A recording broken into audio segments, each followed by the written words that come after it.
We'll just keep pulling these in. So we have Barbara for 17 years. Welcome, Barbara.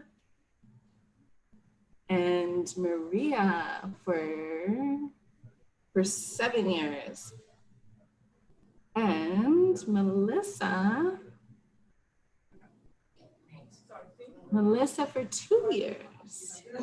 Teaching ESL online. I've done that before. It's not easy, but so that's good. Where's Melissa? You have experience with the online teaching environment. All right, excellent. Good morning, April. Okay, thank you everyone so much for joining us. I'm so happy to see your faces. Okay. I'm happy to be here with you. Okay, just turn mute it, or just no, not mute it, but just right here. Okay. Just turn it all the way down.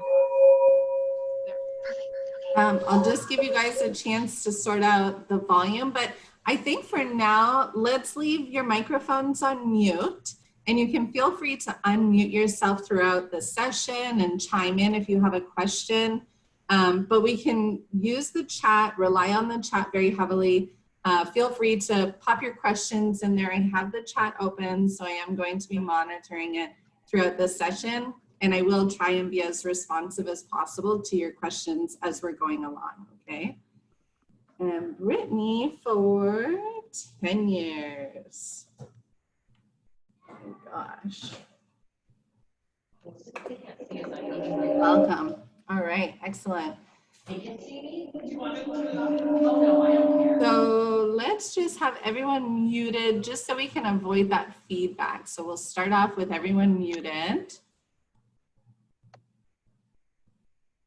Excellent, thank you so much.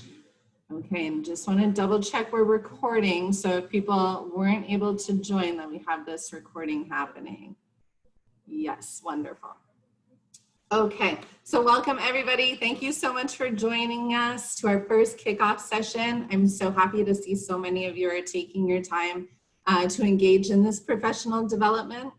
My name is Allison Ambroso. If you weren't at the faculty meeting where I introduced myself, my title is I'm the manager of learning and innovation for Boxlight EOS.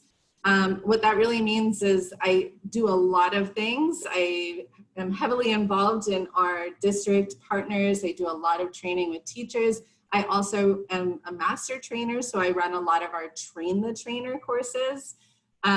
But I'm so happy to be here with you all this week, and you're going to see a lot of me this week. So get comfortable. I'm not a super formal person, so really don't feel weird about interrupting me at any time if I'm going too fast. I do have a tendency to get excited about these topics, and I'll start to really go quickly because, you know, this is my passion area, and especially right now, I want to give you so many tools and so many resources so you feel equipped and supported with the transition that you and all teachers are going through right now.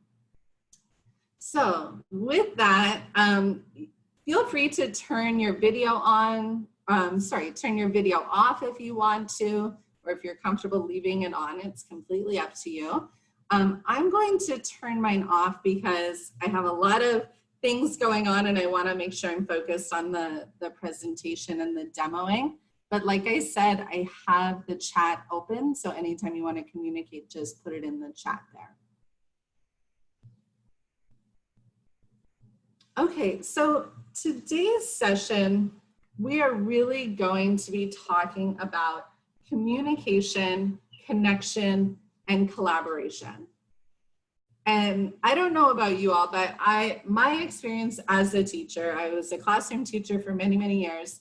And you know, teachers are always friends with teachers and you have your community of teachers. But anytime I ask a teacher what matters most in learning, usually within moments, they will start talking about human connection, building rapport, building relationships with your students and your class community. Well, nothing's changed. That is still going to be the foundation of what we're talking about today and throughout the week with building these remote learning communities or virtual learning communities. it's just a matter of slightly shifting our strategies. And the importance of building that teacher-student relationship really relies heavily on effective communication and a willingness to sometimes address issues that might strain the relationship. We know from research and, you know, just from paying attention to what people's experiences, teachers and students were during this COVID-19 crisis and pandemic, that social emotional learning and social emotional connection is going to be a high priority for students and for teachers too. There, you know, there's a lot of emotions that have come up in all of this. It's really difficult, I would say, if not impossible, to start to dive into some of those social emotional learning strategies and principles if you don't have a strong teacher-student relationship foundation from the beginning. Welcome. Thank you for joining us.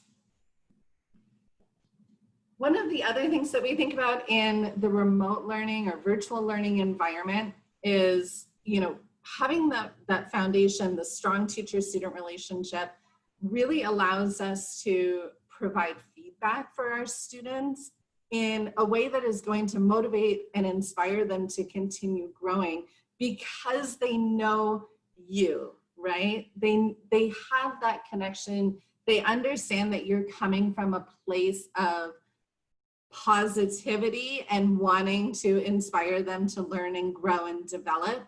And without that fundamental strong relationship with a student, they may actually be demotivated to continue pushing forward with when you provide them any kind of corrective feedback or constructive feedback. So my question to you is, how do we build strong teacher-student relationships? And notice I didn't say in the virtual environment or in remote learning environment, because I think it's really important that we kick off this week with the mindset that you are all expert educators. You all have a strong foundation in all of the strategies that we're going to address throughout the week and in our in-service later on. It's just a matter of adapting those strategies slightly, but you are experts, you are expert educators. So it's just a slight mind shift. And I hope it's empowering for you to know it's just slightly changing how we're thinking. So you're not coming from a place of overwhelm and feeling like you have to learn all these new things and all these new tools and technology. It's just broadening your toolkit of how you do the things that you already know how to do and that are already important to you. So I'll give you a few moments to respond in the chat to this question. And you don't have to be expansive. You don't have to write essays. You can write single words if you would like. But just in the chat, respond, how do we build strong teacher-student relationships with our students? And just to give you a little frame of reference, we have 191 years of educator experience in this Zoom call right now. And I know since I did that question, 2 more people have joined us. So I believe it's well over 200 years of experience in this room. All right, beautiful. So we have some responses coming in the chat. Just take a moment to add your thoughts in there. How do you build strong teacher-student relationships? Katrina says, get to know you activities and games. Absolutely. At the beginning of the year, we need to really make students feel comfortable, get to know them, and give them a platform to get to know each other through game-based learning, 100%. Listen. I love that. Absolutely. Get to know students' likes, dislikes, strengths, weaknesses in fun ways. Of course, absolutely. Excellent. Show interest in their lives outside of school. Yes. Beautiful. So figuring out what their passion is and connecting with it. Yes. Understanding that, you know, our students are little people. Sometimes they're bigger people, depending on what grade band you teach. But they have passions. They have things they're excited about. If we can tap into that, we can really connect with them and chat with them about it. One-to-one time with student and family. Yes, and of course you mentioned Zoom. We can do that in Zoom, and you can build strong relationships and show your personality in Zoom. Share some personal experience. Yes. Often here at St. Pat's, we know the families for a long time. We connect with previous relationships. Excellent. And actually, Melissa, that really leads into my next point that, you know, there is a lot to be said for your previous and already established relationships. But the thing is, with the virtual environment, you shouldn't neglect reestablishing your relationships with your students in that virtual space. Because if we don't take the time to reestablish how we connect with our students in the virtual environment, they have the potential to feel left alone or like they can't access you in the same way they can in the traditional classroom. So I'm glad you brought that up. Thank you so much. Wonderful.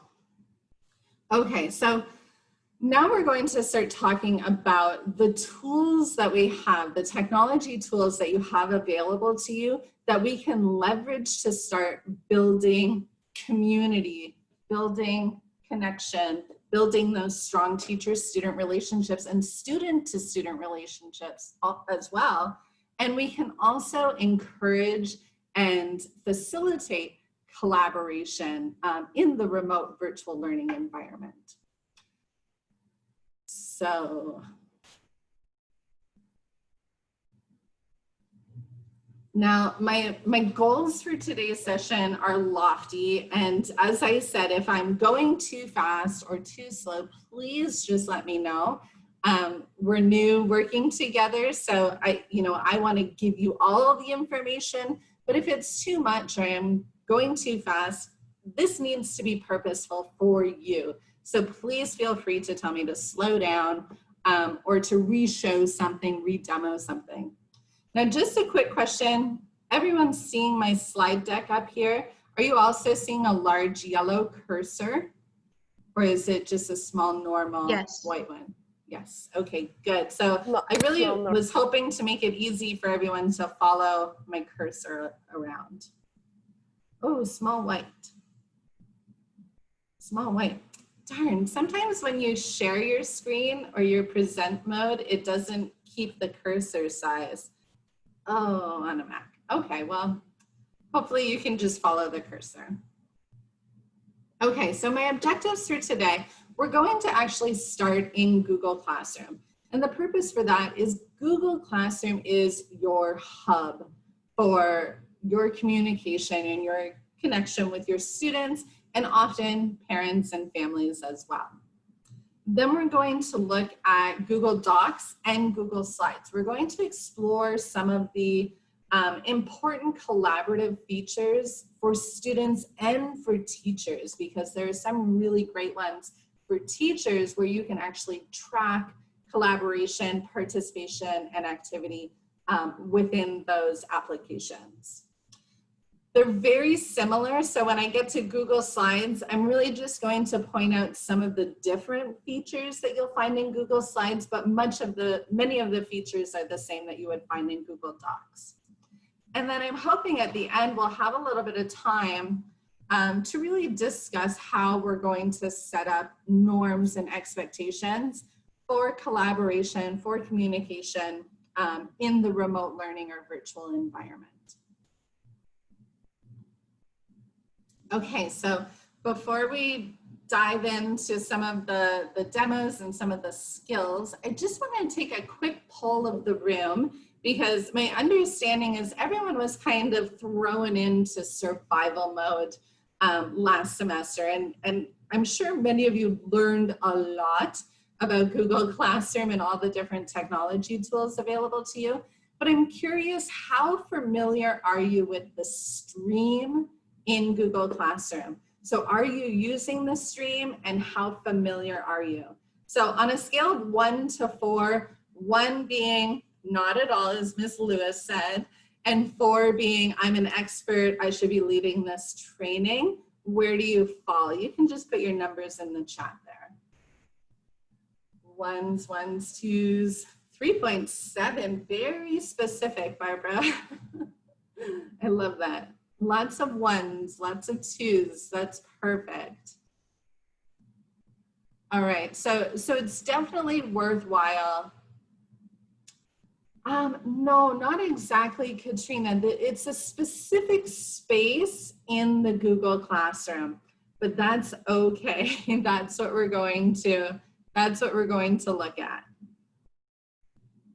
Okay, that's perfect. All right, well, I'm glad I included that because the stream can be a really powerful space to maintain connection, to build some community with your students, and to have it be a fun kind of casual environment for them to communicate with each other.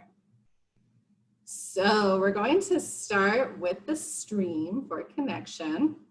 And I've set up a Google Classroom for this training, and I'd like to try and have you join that classroom because I can share resources that way, but it's going to depend on your administrator and how they've set up your Google Classroom rights. So let's try it, see if it works. If it doesn't, no problem at all. I have an easy workaround. So to join the Google Classroom, you're going to want to make sure you're signed in with your Google account. So you can go ahead and do that now. And the best way to have this, guys, you're on one screen. It would be really good to have your Zoom kind of minimized and then start your tabs in Google Chrome so you can work along with me and actually do the things that I'm doing. And if you get lost or you can't find what I'm pointing to, just unmute yourself and let me know. So once you're signed into your Google account, you're going to click the waffle. We call that the waffle. The waffle holds all of your Google applications, and you should find Classroom. Go ahead and click on Classroom. It will open up your Google Classrooms. If you have some, great. If you've never been here before, don't worry. Okay, so it's not allowing you to join. No problem at all. That's what I was expecting. So not a problem at all.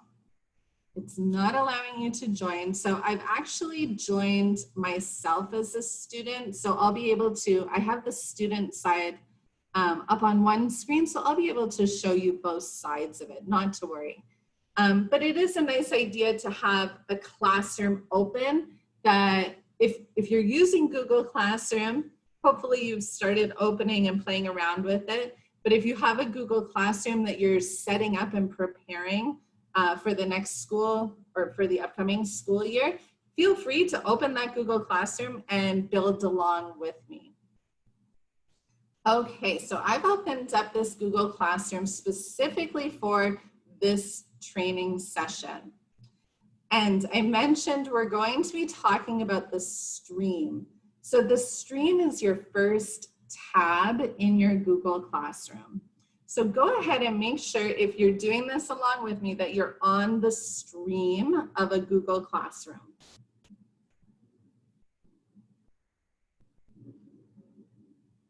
So the stream is a very important environment because it's the first thing your students will see when they open your Google Classroom. So we want it to be purposeful, we want it to be clean, we want it to be organized, and we want it to be engaging and inviting. So this is where we can really cultivate a warm environment and build some connection with our students. The stream can be used for non-evaluative content, which means just content you're not grading. So as I was saying, we can use it for more casual discussions. You can allow kids to reply to each other and, you know, post questions as long as they're appropriate and you've set up those expectations. Oh, let me just add someone in. So I'm going to show you a couple different uses for the stream. So when I want to create a post in the stream, I just need to click on this edit bar right here where it says share something with your class. Once I open that, it's going to allow me to start writing whatever it is I want to share with the class. Few things to note. If you have multiple Google Classrooms, I can actually create a post and deliver it or post it in multiple Google Classrooms. So that's a really nice feature if announcements are relevant to multiple Google Classrooms. Now, if I'm just doing it for the individual classroom, I can select individual students. Now, you would have a full list of students that you have in your Google Classroom, and you could select or deselect individual students or small groups of students if you want to differentiate and really supply something or post an announcement that's highly relevant to specific students, but maybe not all students. So I've created a few saved announcements that I just want to show you and kind of talk you through some of the different purposes of this space. So the first one here, we can use this space, the stream, to post announcements or to create posts that provide some stimulus for upcoming lessons. We can also use it to highlight student work.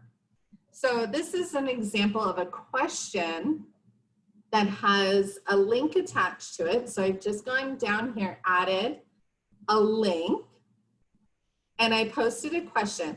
Now, this is not a formal online discussion.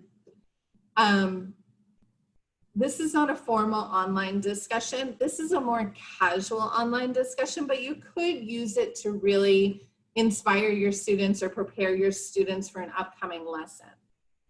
So once I have that, I have the question, I can go ahead and post it. I can also schedule it or save it as a draft. I'm going to post it for now, just so you can see what it looks like. Comes right down here. Now I have a couple other examples here. This one was an idea of how you might start setting up or establishing norms and expectations in Google Classroom, specifically for the stream and for online discussions, even if they're casual online discussions. So this is a really simple way. I've just added a very young level video on Netiquette, and I've asked students to watch the video and respond, what does Netiquette mean? So again, if I want to add stimulus, a video, I do it just by clicking that little add icon. So I would come down here, add a YouTube video, and when you do that, you can actually search. So if I just search Netiquette, whoops, would help if I was clicked in there. It will bring up some relevant videos for me, and I just selected the first one. So this is a good method of how we can include students in the process of establishing norms. That really gives them a sense of ownership over the protocols and generally results in a higher degree of awareness and commitment if they've been involved in the process. Okay, and the last one I wanted to show you here is just a class announcement. So again, this is like your class homepage. So your students would come here. This is the first thing they're going to see. So if you have an announcement you want to share with them, this is a nice way to do it. You'll notice I have these little emojis all around my Google Classroom. Now, Google Classroom doesn't come with emojis built into it. My feeling as a a really like extreme visual learner and visual person is having visual cues as kind of a lexicon from the beginning will help orient students to these digital spaces because they can quickly start to make those connections. Oh, Tracy, I'm just reading yours. Are you in a Google Classroom as a teacher?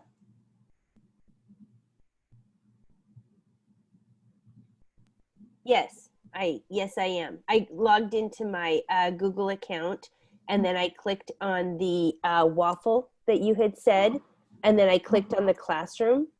And right now I have 3 lines next to Google Classroom that when it's the main menu and when I click on it, I have choices of a couple of things that are a previous teacher had posted for us, but how you have stream, classwork, people, and grades going across the top, I do not have those words.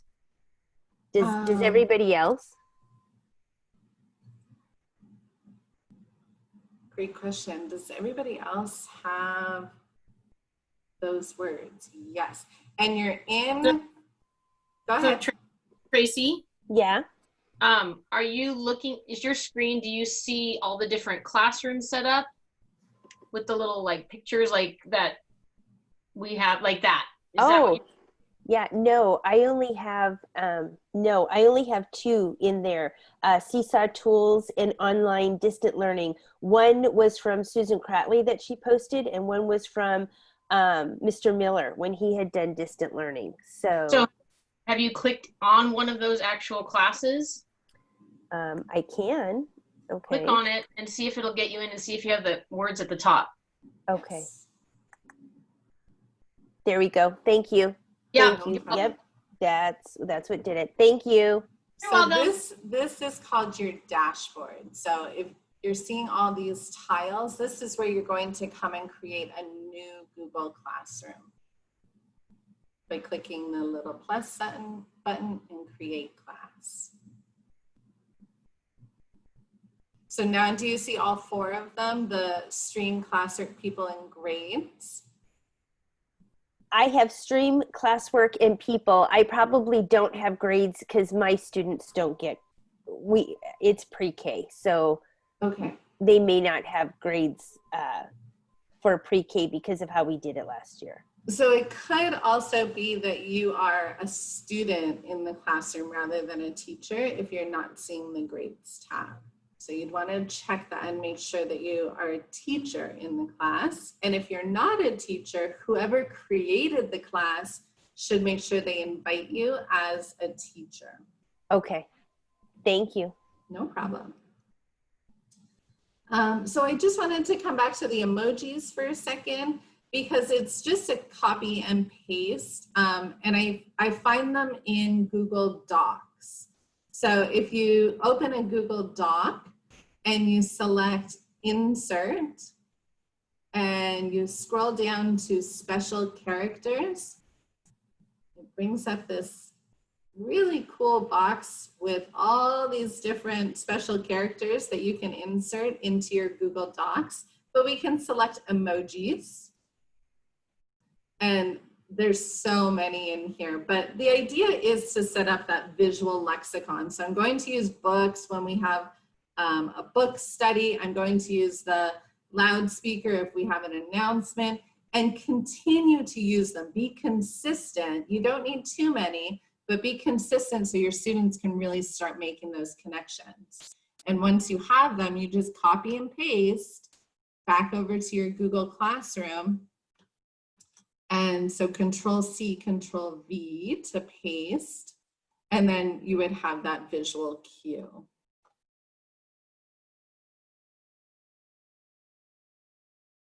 So try and take a minute if you are in a classroom and you're the teacher in the classroom, try and set up your first post. And while you do that, I will talk a little bit about the settings in the stream that we want to make sure that we are managing. Ooh, Emojipedia, I love it. I love it. I'll also mention that once you have posted or started posting in the stream, you might find that I posted something really important, but now it's at the bottom. And that's not good because my students are going to miss it. If you come to these three little dots, you can always move to the top, the most important notification or the most important post. The emojis. So Krista, Min left a really awesome suggestion that you could go to Emojipedia to find emojis. I just find mine in Google Docs. I go to the Insert tab, Special Characters, and Emoji, select emoji. And at the beginning of the year, if I'm going to be using these visual cues, I would set up a document. Great question, Katrina. I would set up a document with a table. So maybe I have 5 or 6 of these emojis, and I would call that document emojis. Well, there you go. It just pasted the emojis. But I would set it up. So I have the book, and that means book report. I have the loudspeaker, that means notification. I have the, I don't know, comment, make sure you comment on a post. So set up 5 or 6 of them. You don't need many, but use the ones that you're going to reuse again and again. Have it in one Google Doc so you're always ready to copy and paste them if you need it. Does that make sense, Katrina? So you don't always have to open it. Yeah. Okay, perfect. Now, important settings here for our stream. So if, for those of you who are working on your own, take a minute to look up to see what I'm going to show you right now, because you don't want to miss this. This is very important. So we're on the stream. I'm going over to my settings gear in the top right. Now these settings are specifically for this individual Google Classroom. So again, if you have multiple Google Classrooms, you're going to need to change these settings in each individual one. If we scroll down in our general box, stream is our second option. So by default, when we open a Google Classroom, the setting that Google Classroom gives us is students can post and comment, which means they can start original posts like I did right here, which is fine if you trust them to do so, but you might get a lot of this. Hi. And then, hi. So depending on your students, you might not want to have that setting open from the beginning. You might want to manage it a little bit more. So what I mean by that, if we click this little drop down arrow, we can set it so students can only comment, which means they can only reply to a post that you have started. So they can't start their own post, they can only reply or comment on an existing post. If you're really not comfortable with them using this space yet, you want to take the time to really set up the expectations, protocols, all that, you can have it in the beginning of the year as only teachers can post and comment, which means I'm using this space just to give you important announcements and information, but this is not how you're going to reply or communicate to me. So I'm going to set it that students can only comment. The other one that's really important here, guys, if you're using Google Classroom and you don't take anything else away from this training, take this, classwork on the stream. Now, the default setting is to show condensed notifications. This means anytime you add an assignment or a classwork or material into your Google Classroom, which you will do a lot if you're using Google Classroom, to manage how you're distributing your instructional material to your students for remote learning, it's going to show a notification in the stream, okay? And you'll remember at the beginning, I said the stream can be a really powerful environment for connection, for communication with our students. But if all they're seeing is notifications, they're not going to pay attention to it at all. And it's just going to be confusing and overwhelming for them. I highly recommend hiding notifications. Use the stream for connection, use the stream for questions, use the stream for quick updates or quick check-ins with your students, but don't make it just, you know, all about the notifications, because let's face it, you're going to be adding a lot of material into your Google Classroom if that's what you're using as your hub. So you can also show deleted items or not show deleted items. That just means you'll always see if a student has posted something and deleted it. Whenever you change settings in Google Classroom, you need to come up and click Save. So before I go on, I want to give everyone a chance to ask questions about the stream or settings in the stream. And how's the pacing for everyone here? Allison, can I just make a comment, please? Of course. I've had several people ask me if the younger classes are going to use Google Classroom. We haven't changed our plan from you guys using Seesaw. So, you know, if don't get confused by this, but it's good to know how to use the G Suite in general since we're a Google platform school. But I just want to reassure pre-K through 4 that they will still use Seesaw. So just so everybody hears it and not have to read through the chat. Thank you. Thank you. Yes, absolutely. Okay, so it doesn't look, I don't have any questions coming in. So it looks like we're good to keep moving on here.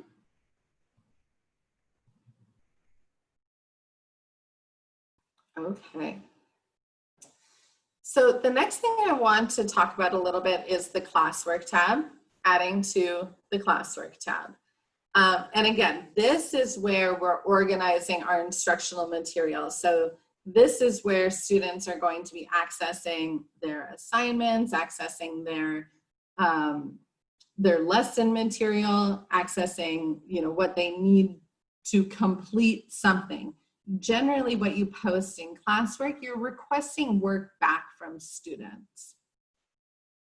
So one of the important things, you'll see my little emoji here, is to organize by topics for remote learning. So these are what you're seeing right here, which are your headings in the classwork tab. So this is how we're going to organize our material. Whatever organizational method you choose is fine. Just make sure that you're consistent. So the space is familiar to students and it's not changing on them every time they come back to it. So I've chosen to sort my topics by units. And I've made the appearance of subheadings just by how I've titled the topic. So unit 1 is book study. I've used that emoji again. And then I've done what looks like a subtopic, unit 1, chapter 1. And I could do unit 1, chapter 2, et cetera, et cetera. I also have started a resources topic. This is a nice place to post anything that is going to be valuable to your students on a general level. And I was going to add training examples. Now I'm going to come in here and just show you one method of formalizing online discussions for those of you who are teaching older grades. You might want to be interested in this. So using questions instead of using the stream, we can actually post questions for online discussions and formalize it. When I say formalize it, I mean we're actually going to add a point value to it. So we can grade these. We can add rubrics, I believe. Oh no, we can't here. Well, you could over here. So we can use this space to ask more in-depth online discussions, really push the critical thinking. But another really nice use of the question tool in classwork, we can make it a short answer or a multiple choice, which means we could actually have it be used for polls or short surveys, you know, student interest surveys. We could do those live in class and really get some good information from our students by using a question format there. This is one of those, again, tools to build that teacher-student relationship. How do we establish that positive regard? How will your students know you care about them as individuals?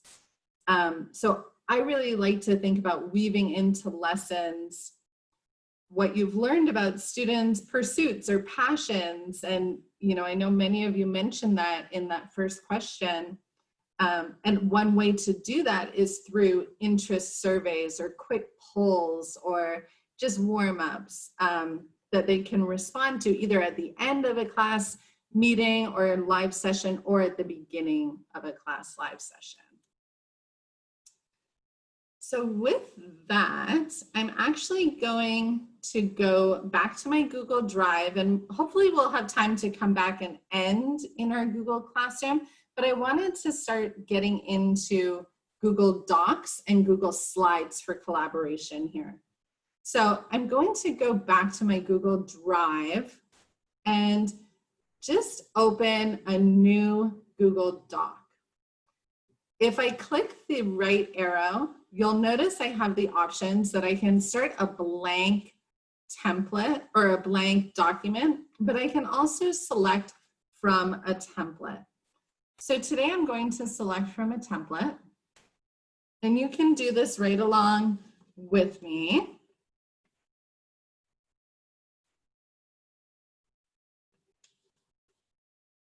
Krista just asked a question. Hopefully it's okay, I share it with everyone. She asked if I would add different types of work in each of the subsections of your Google Classroom. So that would depend on what I had for that lesson, for example. And if you were organizing it like this, you might have an assignment, you might have material for students to view. So you could actually have a material, which is, I'm not requesting anything back from you, I just want you to have this thing. So you could do that if you want them just to view a video or view a PowerPoint or a Google Slides presentation or lesson material. And then your assignment would be when you're requesting something back from them. They need to turn something into you. So it really depends on how you're organizing your Google Classroom, but you could have different types of materials under each of these headings. I hope that makes sense. You could also organize your classroom by week, by date, if that's helpful to you. So, you know, Monday, or you could have the week as your heading up here. You would have the actual date, week 1. And then the subheading would be maybe Monday, Tuesday, Wednesday, Thursday, Friday, and whatever material they need to work on there. So it's just up to you what makes more sense and how much freedom you want to give your students to decide how they're working through the content.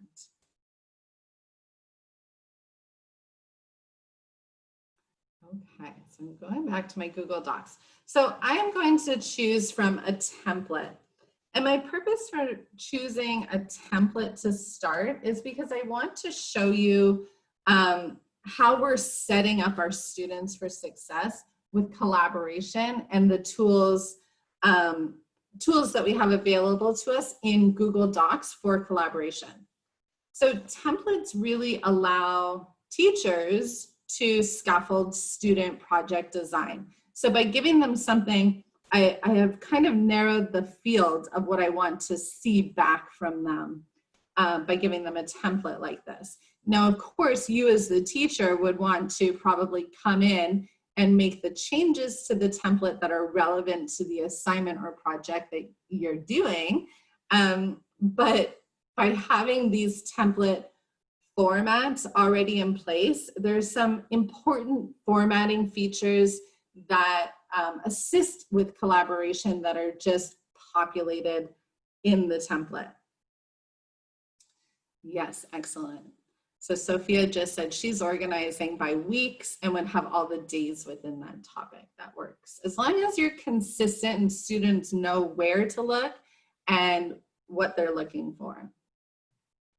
Okay, so the cool thing about templates is they already have headings embedded. So you'll notice when I click on these, this is the type of text that this is formatted as. You'll notice all of the large ones are headings, heading 1, heading 2, or heading 3.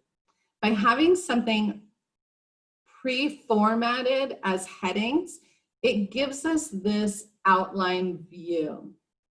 And I would highly recommend pointing your students to this outline view because it's one of those features in Google Docs that can really organize students if they're working collaboratively on a project.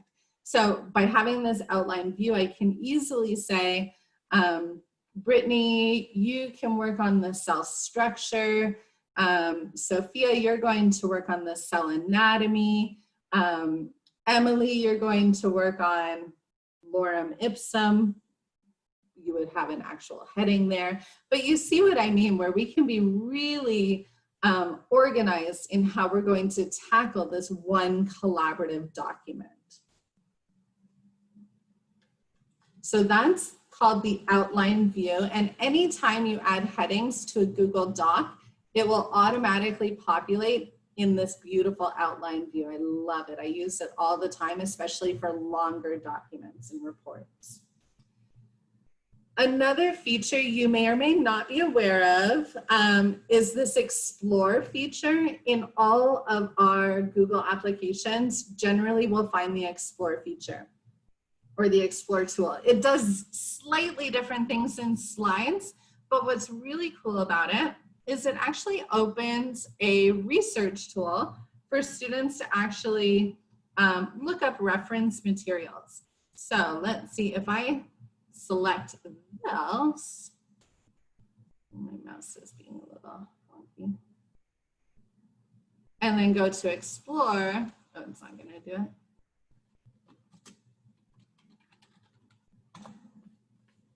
It brings up web sources or web resources for me.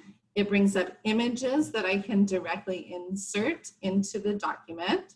I don't think that one would be a very good one. Maybe this one. There you go. And then I can select to insert it right into the document. And it will also bring up things from the drive. If I have anything relating to this topic in the drive, I could easily insert from there. Okay, so a couple other things here. Google Docs has integrated reference tools in the Tools tab. So if I come up here in the Tools tab, you'll notice I have spelling and grammar, of course. What's really cool about the dictionary in Google Docs that's slightly different from Word, if you're comfortable or more familiar with Microsoft Word, if I right-click here and go Define Introduction, it's going to give me the definition as well as synonyms for that word. So it's an all-in-one dictionary and thesaurus reference tool. One of the other really neat features in Google Docs we have here under tools as well is voice typing. So if you have students who are struggling typers, or maybe have a hard time making that connection from thought to text, then it's a nice idea to introduce students to this voice typing tool so they can actually just start typing what they're saying, which is a really nice way to get your ideas on the page, period. And then they can go back and make changes, period. So that's a great accessibility tool that we can direct students to as well, so they know how to use it. Now, of course, the one that probably most of you are familiar with is our comment feature. And this is really one of those unique features in Google that really makes it beautiful for collaboration. And it just allows us to comment and interact with each other if you have more than one person working on a document or on a project or presentation. So those commenting features are really nice.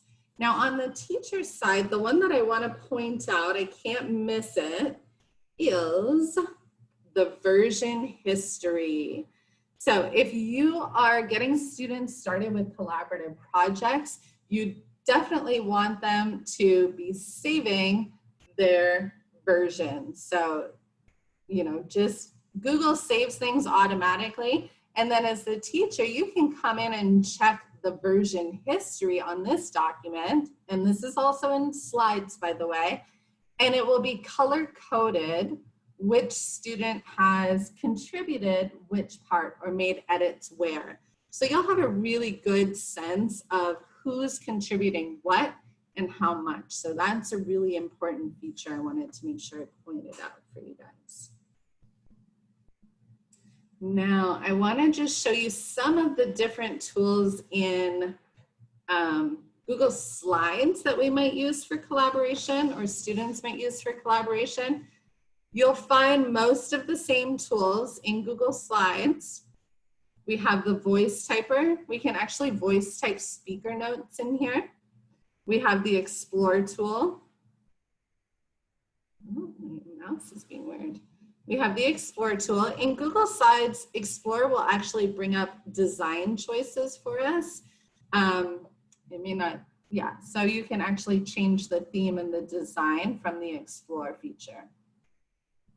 One of the things I really wanted to call your attention to, in Google Docs, we have that really nice outline view. In Google Slides, we can change the view to grid view. And this gives us a really good, clear overview of who's working on what, where. So I'm signed in as a student, and you can see my little icon is popping up. Anonymous Crow is working on slide number 2. So that's a really easy way, again, to say, okay, Tessa, you work on slide 1, Tracy, you work on slide 2, Winter, you work on slide 3, and you can see who is working where. All right, so we're coming down to the minutes here. If anyone has questions, please go ahead and put them in the chat. And I just want to show you one last thing if we are going to assign collaborative assignments. So if I create an assignment, I'm back in my Google Classroom here. I'm going to give it a title. I'm going to add instructions, should be detailed instructions because we want students to know exactly what you're asking of them. And if I go ahead and add from my Google Drive, and I'm going to select, let's see if it does it. I'm going to select this essay template right here. And then insert. The really important sharing setting here you all need to know if you are assigning collaborative assignments from Google Classroom is we need to change this little down arrow to students can edit file. That means that all the students I assign this document to are going to work in this individual document. So if you have 25 students, you probably don't want to assign it to all the students, but you might select 4 or 5 students who are going to work individually or going to work collaboratively in this single essay document. and then you would select assign. So that's how we're assigning collaborative projects. So they're all working together on this one Google Doc. All right, folks, I know it's 10 o'clock and we have another session starting right at 10, and I know that was a lot of information. Are there any quick questions I can respond to? Or if most of you are coming over to the Google Sites meeting, we can also start by maybe answering some of the questions at the beginning of that session. What do you think?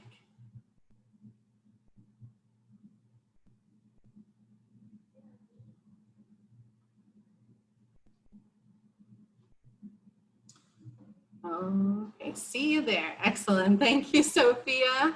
All right, everybody, I hope it wasn't too much information. And I'm going to go ahead and pause the recording or stop the recording. And hopefully I see you all over in the Google Sites, because it's a really good